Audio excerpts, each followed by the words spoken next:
the odds of finding in a brief span of time a couple of people who've ridden motorcycles? Let me tell you, if you have never, ever, ever been on a motorcycle, it's like riding a roller coaster, literally, because you're outdoors and um, make sure you wear a helmet, just please. And as you see the air just brushing you, the wind is going past you. It can be one of the most thrilling experiences in your life. And I've had the pleasure, I would say, and the fright of being on a motorcycle. Now, what are the odds of me finding two people who have ridden motorcycles and something happened? Listen, this is Anne Marie. I am host of About This Life. About This Life is a podcast where we take a look at our limiting beliefs. We come to an understanding that we might need to make a mindset shift because we want to add more life to our days. And we want to be able to say we have lived a life well. So, welcome to About This Life, Shannon Michelle. Hey, hello. that How are that you? that was I loved hearing that because I still, even though I don't write anymore, I have this passion that stayed with me regarding the writing. And so to hear you talk about it, I like it just Mhm. it's invigorating to me. I don't do it, but I still find joy in thinking about when I did. Well, when you did, talk to us, and I'll introduce you. Okay. I'll put all the credentials in a little minute, but you Yeah. started this, Shannon. Yeah. Okay. So what did you find exhilarating about it and invigorating? Well, for me, it was like my Sunday school. I had a beautiful group of friends that we'd ride every Sunday, and we would do distant riding, and we would go on the coast. I'm here in Los Angeles, so we'd go Pacific Coast Highway and gorgeous ocean views and mountains and you name it. And for me personally, there was a freedom for my in my week because I ran my own interior design firm, and I was in a place where I kind of took on too much. So it was my day of the week that I could kind of release all of whether it be the stress or the decision making. It was like I could just be free from all of that. Yes. And that's how I rode for many years. And Yeah. Before you go any further, yeah. Shannon, because I hear there's a certain level of freedom Hmm. and there's a release. I have to agree with you on that part. There certainly was. And I was just a passenger. So, but there's this critical question I want to ask you at this point, and we can't go further until you answer it. Harley or Yamaha? Which one? Harley, Harley. Harley. Yeah. Okay. But I had a few bikes, and two of them were Harleys, and another one was oh God, I can't remember. Bear with me occasionally with my brain trauma, short term memory limitations. Anyway, I had, but the accident itself was on a Harley, Yes. and I loved my Harley. Yes, it, I was it gonna did not say it did so. not So are you survive, one of but those? I'm just enamored because I'm just thinking, yeah, a woman is riding a Harley. That says all I need to know about you. I'm just like, it, yes, let's yeah. go. Yeah. It's I lived a very empowering, and I think I just always in my life was trying to almost overachieve at everything because I found value in being able to prove that I could do something Okay. within my work, but within being a mom, you name it. I just wanted to be the best at whatever I could be. And I would ride on the back of them, boyfriends, partner, and I loved that. And then one day, somebody's like, "Do you want to learn how to do this?" I'm like, sure, let me try that." And I Oh got my on, and I'm like, goodness. "Oh no, we're not. It's all me." And I'm again, it just was the saying. freedom. I'm just saying. I'm looking up to you. I'm appreciative of the fact that you would take a risk because people are always telling you not to do something. And the Yep. fact that you would lean into that, my goodness, that's already speaks to who you are in terms of courage. And Yeah. you know what, Shannon? You are the author of Step Into Your Miracle. And you also have a patchwork framework. But before we get to all of that, all the technical stuff in terms of what you do, you are always passionate about everything you did. So, what was your business? I ran my own interior design firm since I was 22 years old. I started an antique store, and that turned into a furniture store. And that was always me designing people's homes around helping them. And then I became, top tier interior designer in Los Angeles for all kinds of people, which I can't say names, but big wigs. And it became my life. But it started when I was like 22. I was like, oh, I like Mhm. this antique. Let me change the color on it. Let me make it work better. And that turned into multiple furniture stores, and then Yeah. just beautiful career in that world. And that and that slowed down because of the COVID. I had to close the store, and there were Mm. adjustments that I had to make because of COVID. So there were those beginning changes. But I still, like, when my accident happened, the woman that helped me as far as my business stuff, my main manager of my business, like, when my accident happened, and then my daughter's father, who was my living trust person, got the call, and they had to figure out what to do with my business, and I had, like, I don't know, 40 some projects, like, in Wow. in COVID. And, like, it was kind of like you look back and it's like, I didn't even realize how overcharged I was on everything I was doing, even within all of that. And so, Even with you saying that you slowed down, and you said something that was important because I don't know how many people realize that you can paint over furniture. And yes, I have a dresser upstairs in my bedroom that is proof of it, that it's restored to yeah, its grandeur by paint. So that's the kind of things you do. My yeah, goodness. yeah. And I think that's life, though. I think that Yeah. the beauty of it is that and what I've learned post a lot of my trauma is that we as human beings can evolve and change in each moment of each day, and to Hmm. find a place that we can see ourselves differently. That's what I had to do. And I learned and almost expanded and grew even more than I could have even ever imagined post all of the chaos. Like, I know, Mm.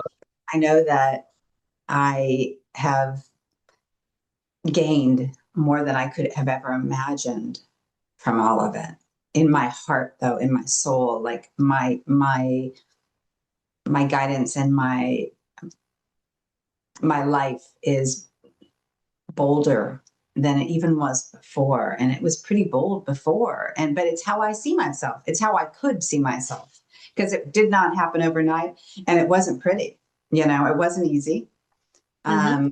And I could never have imagined that I could be sitting here talking about this, because I was in a place where I couldn't remember what I ate. Did I feed my dog? Can I walk again? Like, major, major physical transitions that Okay. I had to process through. Yeah. So you do math a little differently than other people. Mm.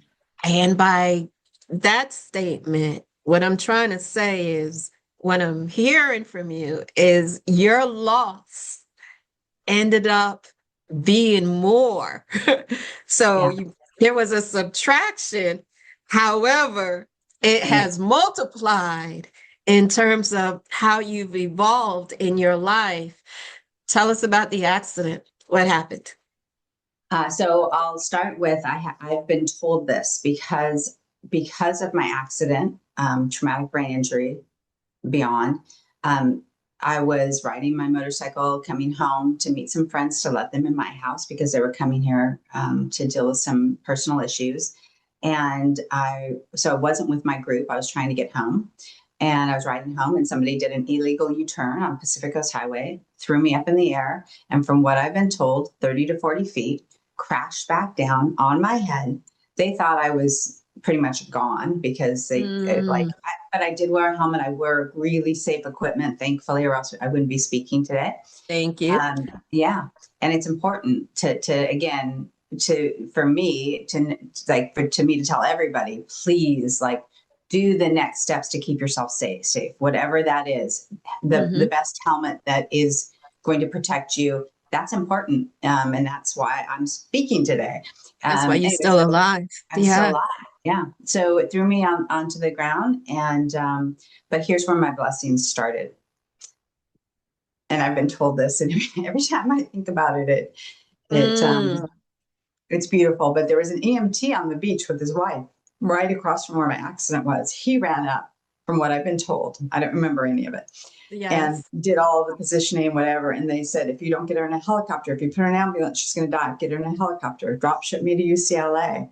There was also a gentleman who stopped his car because he rides, and he blocked everybody from going over me on PH because it's a highway.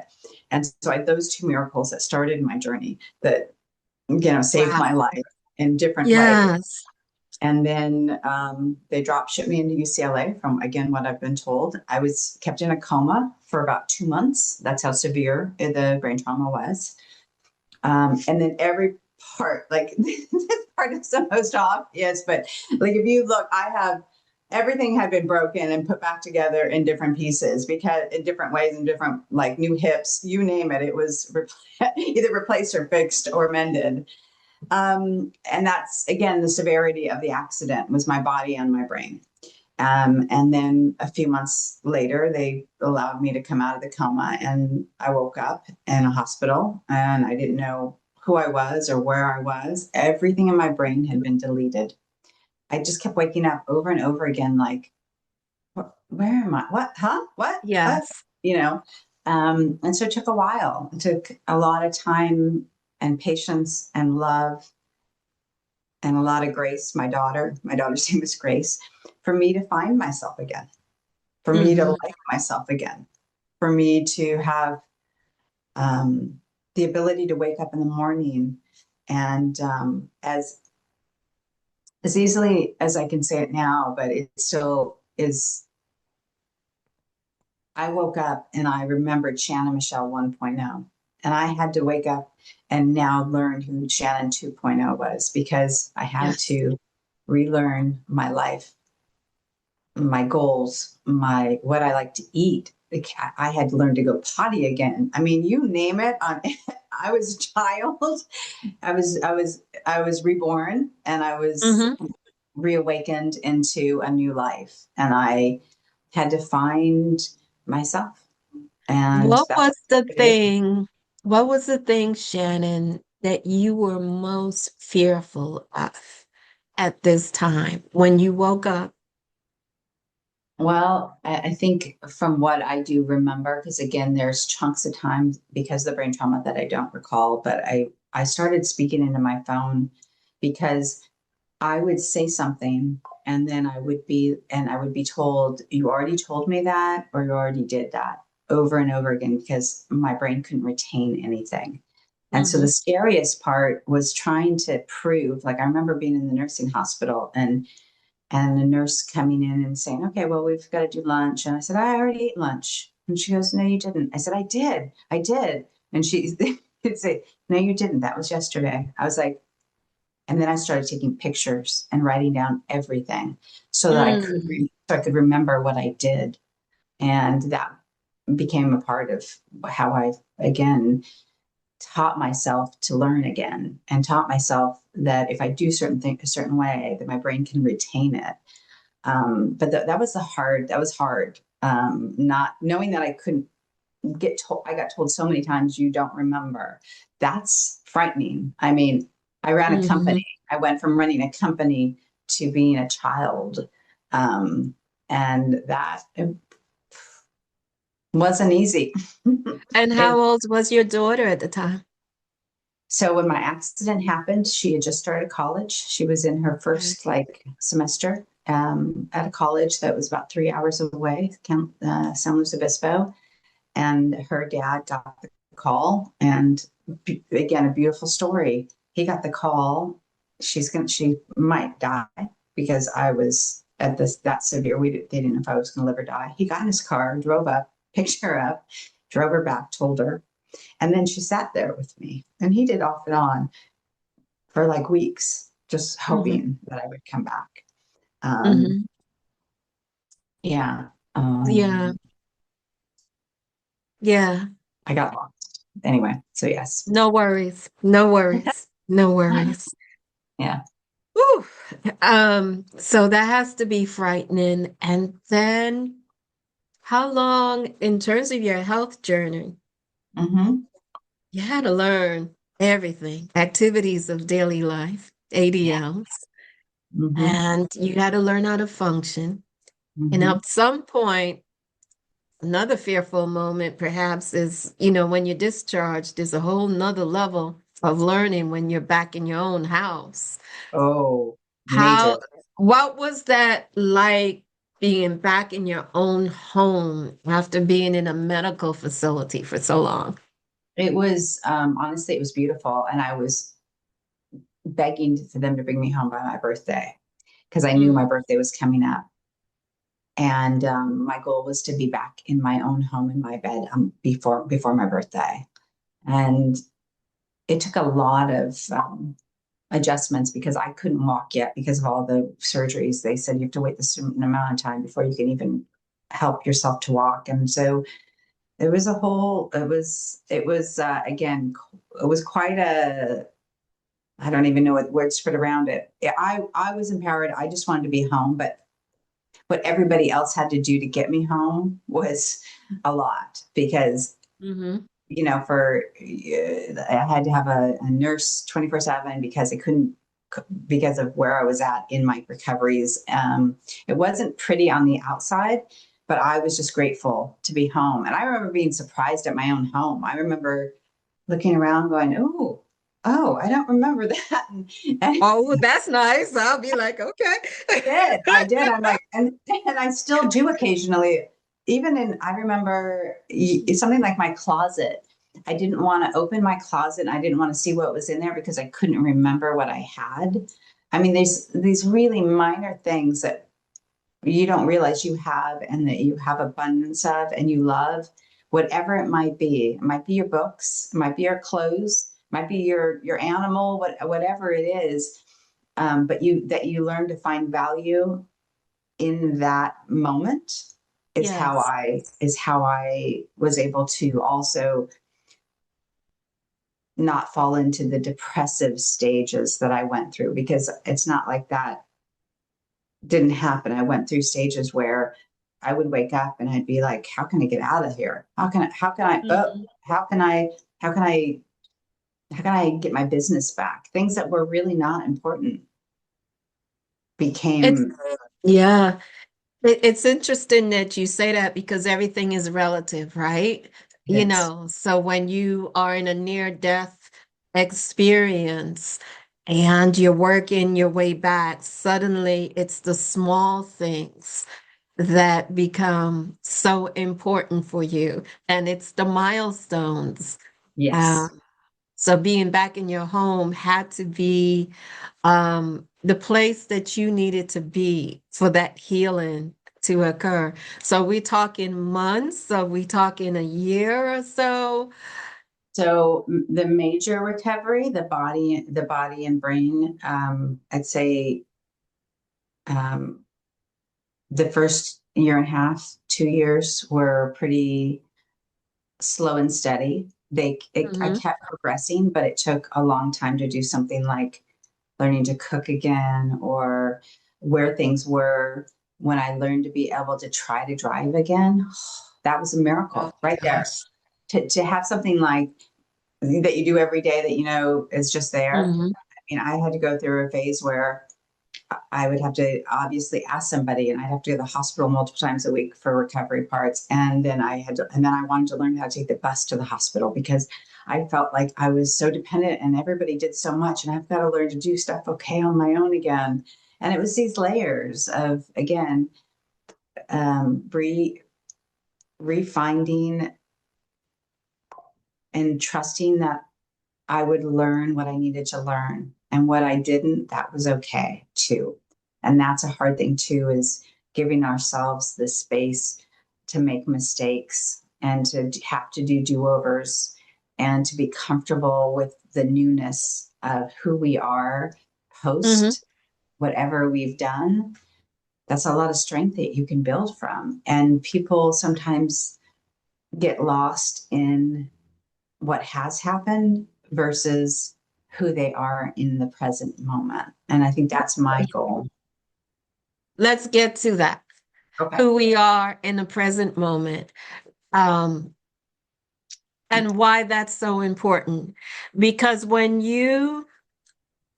the collective you, when Mhm. anyone, when somebody in our everyday quote unquote normal lives, we are either regretting something from our past.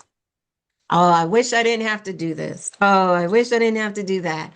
Or we're dreaming about the future. Okay, when I get my next and fill in the blank. And so, how many of us can say we actually live in the present? So, Very few. share with us, please. How Well, do and I we think live right now in the yeah, because present? I think that alone is where we can find peace, where we can find joy, where we can find love, love of, and kindness to ourselves. And not very many people realize that living present gives us such strength. And that's all I have, even to today. What I can remember about, let's just kind of put it with this conversation. We're going to have Mhm. this beautiful conversation, and you're going to have this gorgeous podcast moment. And I will be able to go back and watch it multiple times to even remember what we talked about because my short term memory is still very messy. So, me, I still have to live in the present moment each and every day. Even 3.5 years later, I have to Yeah. not waste my time, my brain energy, and my personal time and space on what I did because Hmm. most of the time I don't remember where I was, what I did, unless I do these ABCs in the future to remember it. Hmm. And so um, the living in the present moment is my everyday, and then the people around me are learning to live more in the present with me and within their own journey as well because we again as human beings Yeah. we've learned that what has happened and what will happen is so important, and it Hmm. really isn't. This moment right now is the most important. This moment right now, whatever we're doing in this moment, that is the most important thing we can do for ourselves. Stay present, talk to you, be engaging in whatever way, and have whatever is important for us to talk about is the most important thing for both of us today. And Yes. when we get to the point where we worry, which I still do, and I've learned that I sometimes worry too much again. And I have to remind myself, like a knock on the head, Shannon. Remember Shannon Michelle 2.0. Remember, we're not going to go back to the old Shannon, and that's Hmm. hard to do. I mean, because Hmm. we want to sometimes regain what we lose, and if we can stop trying to regain something and just stay present. So I don't know, what is the moment for you right now? How can you let go of something right now within your world that you might spend too much time and energy on and worry too much about or take too much responsibility for in this moment? What can you And let go of? in this moment, what I can let go. Well, right before I started talking with you, now I was talking with my adult son. He's 32, Mm, but he's still my baby boy, of course. of course. And the thing about it is I worry obsessively over my children. I I do this. worry about their safety. I worry about the choices they make that I have absolutely no control over. Yep. And I know that the feeling. mama bear in me comes out, and the mama bear in me wants to protect. And Yes. so, he's thinking of getting a tattoo, and I'm like, yeah, that's all fine and good. I'm okay with tattoos, but I'm worried about, like when you put it on your chest and it's near the organs. And so all of those things go in my mind. And he was like, "Look, mommy." Yeah. And God bless him. Yeah. He still calls me Yeah. mommy and I love it. And he Uh, said, "Look, mommy, you can give me all the precautionary things, but you can't live my life for me." you can't decide. No. No, I That's, cannot but live my that's life your for him. lesson. But that's your lesson. In this moment, that is your lesson. And I know you have that over and over again because I relate with everything you just said because I'm the same Mhm, with my daughter. My daughter is just about to turn 23. So mhm. she's, in a good space, but she's, a young adult. And I keep wanting to like help and fix and show and do. Yes, And I have to do hands off because I need to let her adult. I need to let her yes, get uncomfortable and learn what uncomfortable feels like and learn what decisions she makes and the choices that she makes expands her, makes her grow, makes her learn about herself. And as a mother, you want to just keep, pointing the right you direction. you want to keep them safe, but here's how I've evolved in my awareness of things. In that I understand now it's not just about keeping them safe. There's a certain element about keeping the younger me safe Yes. because, you reach a certain age and you live a life and things happened and you want to go back and keep that person safe. But you help people in a different way.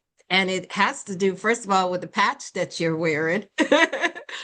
So first, let's go ahead and share about the patch. We started talking about it before we started recording. So share it with us about the patch and then Well, tell us about the yeah. patchwork framework. Yeah, thank you.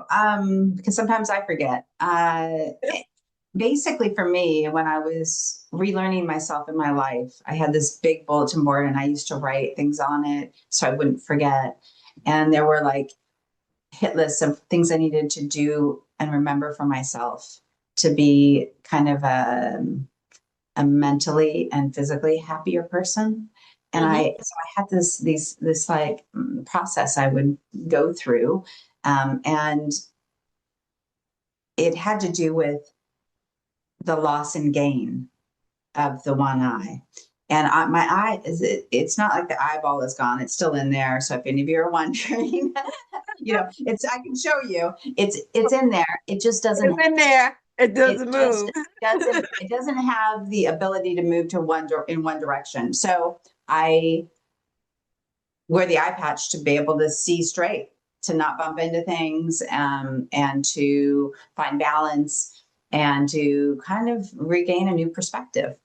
And Mhm. that is where this all came from, is that for me to wake up each day, how can I find myself and find joy within the hard or the good days? Because it's not like I don't still have hard days. And so I went through this process of staying present, like we talked about, Mhm. you know, Mhm. and that's the key. But within that, the other things that I do on a daily basis to keep myself balanced in a way. And that's what the patchwork concept is basically to have somebody. You and I can kind of do it right now if you'd like to try. I don't know if you Okay. want. Okay. I'm game. Okay. Okay, so to do the process with me, it Hmm. might be a little bit more difficult because I haven't really thought this one through. But basically, when I've done my events, which I've done a few now, and it's and I do it within my book, but also within the patchwork concept. And I hand out eye patches to everybody. And I Hmm. tell them to put an eye patch on either eye. Just cover Okay. one eye. So you can put an eye patch on or you can cover an eye, whatever is comfortable for you. But Okay. basically, if you can try to keep it covered, and Hmm. then with it covered completely, do something small like either reach for something or look at something that you are used to using or looking, but you're only using the one eye with depth of Hmm. perception and and also just how you're looking at us together, whatever it might be. It you sometimes get a little off balance and you're not sure why. Hmm. So now we're in the space of recentering ourselves with this one eye, only using this one eye. And you can take it off. I always say to everybody, if you need to take the Hmm. patch off, if it's uncomfortable, you do that. You be you. But right now, try to stay with me on how this feels and how you can see yourself a little clearer if you Hmm. process through things differently. And that's the goal too. So the first thing is pause and stay present, which we've done. The second thing is take action, which we've done a little bit of trying to reach out and kind of do something, whether it be stand up, but with this Hmm. new perspective is taking action. So that's a patch, PATCH. So PAT is thoughtfulness. Hmm. Be Hmm. thoughtful to yourself. First and foremost, be thoughtful to yourself and others, but first here. And then for me, I had to remember how to care for, and I'm going to take this off because I've got a patch. You I got a had to, patch. Okay. I want a yeah, pretty patch like you do with a yeah, heart. Okay. thank you. And so I see is care for your heart, care for your Hmm. mind, and care for your body. And that I had to remind myself as well because sometimes we don't know how to self care. Like, okay, I'm going to take care of my heart and my mind and my body first and foremost. And what that does is it creates healing. And the more that you do your self care and heal, the more you have to give others. And so Hmm. there's this combo of resetting how you perceive or how you speak to yourself or to others. And it speaks volumes if you think about what you do and say and how that reflects you and all of so that's the whole part of this process Okay. that I go through. Yeah, you can take it off. Yeah. It's a little I easier have when to you don't say, have to hold it. well, it's interesting because I thought I did some in terms of action, I did something easy, like there are pens and pencils all over my desk, and I Uh-huh. reach for it, and I think, how would it be different if I had to stand up and like there's stairs in my More, duplex? it's more extreme. And that's part of it as well. It's definitely standing up, finding balance. Hmm. Even something simple like walking down a hallway, like Yes. like understanding that two eyes are different than one eye, and your perception of who you are in that moment, like, is part of this as well. Is like, how can I do my best self care? Okay, it might Hmm. be taking it off. It might be making a different decision on what I'm going to do with my day. It might be I was not liking how somebody treated me. So I'm going to transfer all of that knowledge and understand that that is them and this is me. There's all of these small steps that we have to take. Yeah. It's simple. They're really simple. And that's the other part is like, if the more we can simplify things, the much easier it can become. It really, the staying present and simplifying Hmm. can be a beautiful place for each of us, no matter where we sit today, no matter what we've gone through. All of us sitting here today, staying present and doing our self care, it's number one. It's number one. And what I want to say, also, as you were talking, the body is just a miracle in and of itself. The It is. body's ability to make adaptations, because what we think we cannot survive, Mm-hmm. the body actually, if we would only listen to our bodies, lead us to healing. You Yes. know, like we're all stressed out, we're all overwhelmed, we're all doing this, doing that, and the body is saying, "Girl, sit down and rest." Yeah, You know, exactly. Do your so self-care. Feel it. yes, Live it and be here. Be here first and and that's what it foremost. means to be present because the Yes. body is actually communicating with us every day and letting us know when something is going right, something's going wrong. But it's that body's ability to adapt it. But here's the limiting belief: we often block it, we often Oh, stop yes. it. Well, I We was very don't good listen, at we putting up big ignore it. walls. Yeah, we ignore it. Like, we don't want other people to ignore us. We don't want other people to stop us from our blessings, but yet we do it to ourselves. So, how Absolutely. in your business, um, tell us about your book and how you're able to give us the tools. Oh, Uh, yes. Okay. Oh, can I yes, share first and foremost? So, yes. okay. So yes, my book was published by an amazing publisher, but my daughter, she drew the cover, and Oh, it just wanted yes. to, I sometimes forget to mention that. So now I try to remember to say that first so I don't forget. But she's such a big part of my life. Hold And it I, up again. because Hold it up again. It's that, beautiful. yeah, And I she love drew that. because, and the details in the back, in terms of the flowers in the back, the She choice drew of, all of that. go Also, ahead. She, okay, so that's the other thing I'm proud of. This is the quote here is from my neurologist because I still think he can't believe how much more I've gained and recovered because I was brain dead, because I was so extremely in the opposite. And not everybody comes out of it. And so he read my book when it was just like printed out on paper, and he was helping me recover. And this journey and this book has been a part of my recovery, because why I wrote the book. So let's go back to that, because the reason why this happened was I kept speaking into my phone to help me recover. And mm, I kept forgetting everything. And I'm like, I don't want to forget this. I don't want to forget this good day. I don't want to forget this doctor or this worked or this thought. And there's because there's a chapter in there that's all my journaling, and it's not all of it because it's a limited amount, but it tells you about my process of pain and sorrow and misunderstanding and joy and everything in a very personal way. Is one of the chapters that is mm-hmm. that's also in there. So you're going to learn a little bit about me, a lot about me, because A I'm an lot open book. about you.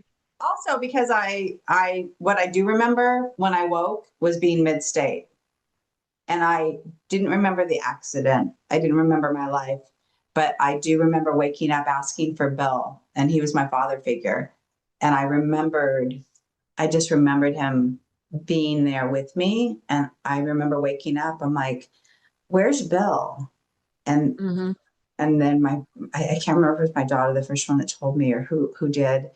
She's like, he passed. And I'm like, no, he, he, I was so confused because he had just passed about 8 months before my accident, but he was there with me. And I personally know that he was the one that calmed me down to Mm, come back into my body, because I have distinct memories of moving on or coming back. And he kind of gave me the pause button on not kind of having to move back into either or. And I know he knew my daughter Grace. And I think he was hoping that I wanted to come back into, because he even what I remember is, yeah, I understand why you don't want to get back into that body. That is a mess. you know, right. it from a distance, your two options, I would move on too. But I think you should just think about what you can gain and who's going to lose once you do.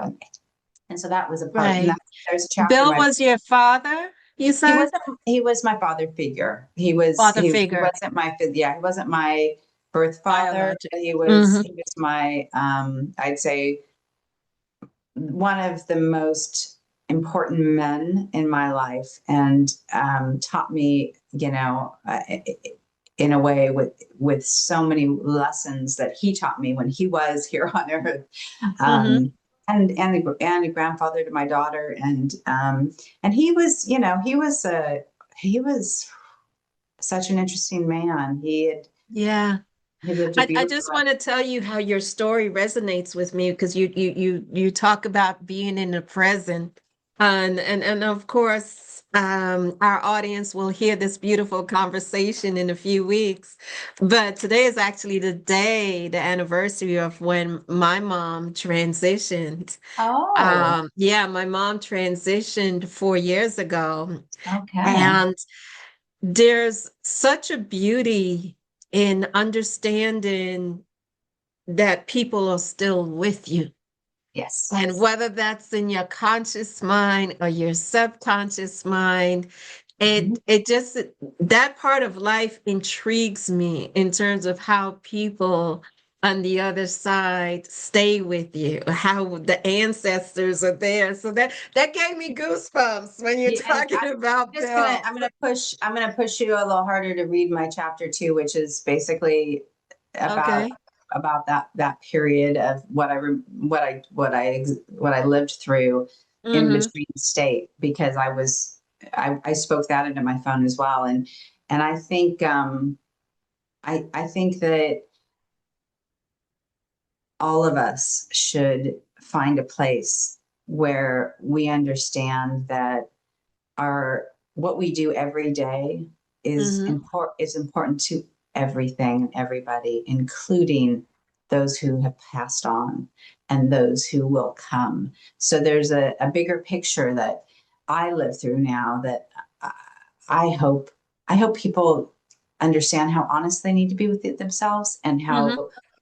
how each day, how can they wake up each day and find joy, even if it's in sorrow. Finding joy in sorrow is a balance. Again, it's like whatever moment you're having, be there, be present, and then Mm-hmm. go get a cup of coffee or a cup of tea, or then you Yeah. move on, and that's okay too, because we keep just pursuing fulfilling wants and needs in this human body.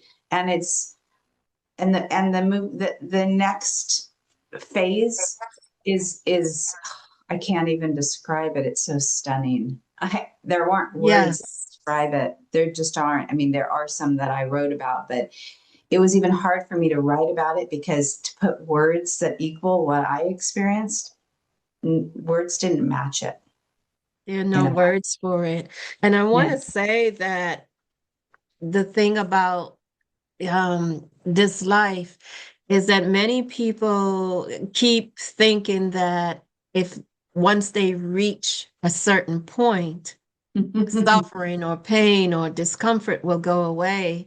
And just listening to you, Shannon, brings out the idea, the mindset shift we need to have, that the two can coexist at the same time.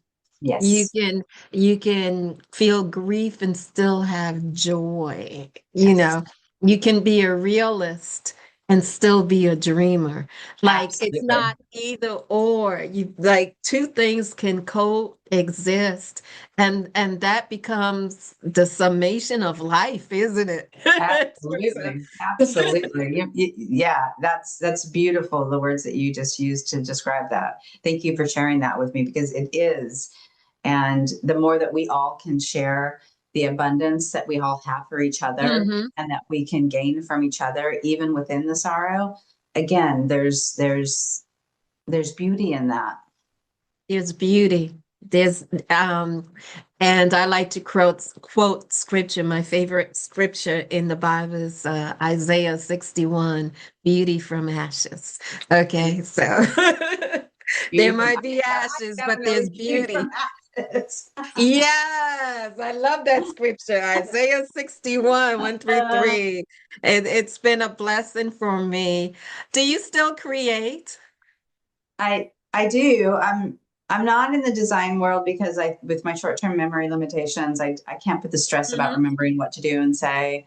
But right now, I'm in the midst of creating a class that people are going to be able to sign up for. It's going to be a weekly class that we talk about some of the stuff that we're talking about right now, Hmm. and where people can come in and come in with an intention for themselves, whether it be something Hmm. that you're moving through in a difficult way or a joyful way, but they want to share and they want to learn from. And how we could do that together is the goal. So this coming year, it's going to be coming up on my website. I have a beautiful website, as to be able to sign up for this little weekly class where we sit Hmm. and we move through life together in a way Amen. that that we can find ourselves again in this new way as well. Because we have to keep remembering that finding the new us in each and every day is a beautiful way to live, even if it's different than how we imagined it. Today is perfect just because I'm breathing, just because I'm talking to you. All of that is a part of the abundance that I am creating and imagining, sharing with everybody. Yeah. That is beautiful. And just in closing, and I'm using this personally, your daughter's name, Grace. My daughter's name is Grace. Grace. What is she doing in college or what? She just graduated and she just finished school in June, and she's fire science major, and she's going to be a firefighter, and she's already an EMT, and she's excuse the French, but she's a bit of a badass. She's really strong and very Yes. insightful, and everything that she's doing, she was already doing before my accident, and then the firemen are the ones that saved my life. The EMT, like all the things that she's creating to become, is a part of why I even breathe today, which I find so inspiring that she Yeah. wants to like be out there and save others, and that's the goal of her. I wonder where she gets it from, Mom. From both parents, yeah, from both sides. Her dad's that way as well. He's he has that energy and that personality, and he guides her also in a beautiful way to find herself. But go find yourself, like Yes. now you're an adult, go do it.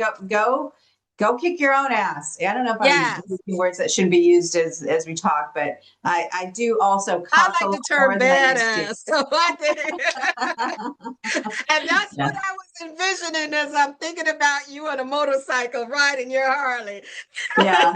I should have sent you some pictures. There's some good ones out there of Oh, me you riding. still can. Yeah. You still can. Yeah. Oh yeah. And I Because have, we can oh, use that to post. please. Also, and I have a new Instagram, Step Into Your Miracle. And Mhm. we just started it a little while ago, but everybody please jump on board Absolutely. and be a part of that. Step into your miracle. All of that. So yes. Absolutely. Shannon Michelle, it has been a joy to share this Yeah. conversation with you. So thank you for being my guest. To the audience that is listening, if any of this resonates with you, and I don't see why any of it would not, because we've talked about the struggles, we've talked about what it's like to be in a certain point in your life and there's a turning point, something happens beyond your control. Life is not over. There's No. a new life, a new hope, a new light for you to live and add some life to your days. So, with that being said, I would love, love, love for you to like, to share, send me your comments even, and to subscribe. This is Anne Marie, host of About This Life, where we are changing our lives one day at a time. Find me on IG, About This Life _ Anne Marie, and YouTube, all the socials. Take care, everybody.